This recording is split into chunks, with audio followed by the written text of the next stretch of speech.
Hello people, welcome back to our channel ma'am with BNV.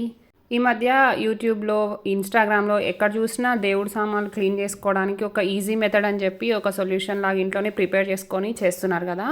So నేను కూడా అట్లాంటి solution ఒకటి తయారు చేసి ఎంతవరకు క్లీన్ అవుతాయా అని టెస్ట్ చేశాను. సో దానికోసం నేను కొంచెం water, lemon juice, dish washer and కొంచెం నార్మల్ సాల్ట్ ఉంటుంది కదా, రాక్ సాల్ట్, అది వేసుకుని మొత్తం అంతా మిక్స్ చేసుకొని, ఇంకా ఈ రాగి, ఇత్తడి, మన పూజ సామాన్ ఉంటాయి కదా, వన్ ఆఫ్టర్ వన్ అన్నీ అందులో వేసి అంటే ఇప్పుడు చూసారు కదా, రాగి చెంబు అయితే నేను అసలు ఏమీ క్లీన్ కూడా చేయలేదు, స్క్రబ్బర్ కూడా పెట్టలేదు.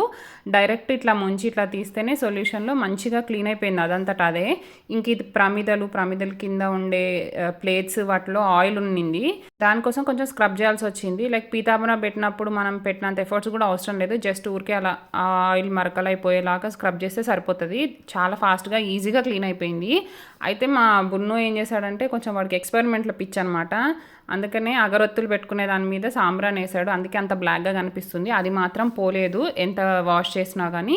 ఇంకా మిగతా అవన్నీ అయితే సూపర్ క్లీన్ అయిపోయినాయి, చాలా ఫాస్ట్గా అయిపోయింది. అంటే నేనేమి ఎక్కువ నానబెట్టి అట్లా కూడా ఏం చేయలేదు, జస్ట్ వాటర్ వేసి వన్ ఆఫ్టర్ వన్ క్లీన్ చేసేసుకున్నాను అంతే. చాలా బాగా వర్కౌట్ అయింది ఇది. మీలో ఎవరైనా ఈ క్లీనింగ్ మెథడ్ ట్రై చేశారా? చేస్తే నాకు కమెంట్ చేయండి. Thank you for watching. Please like, share and if you are not subscribed yet, please subscribe to our channel. Thank you for watching.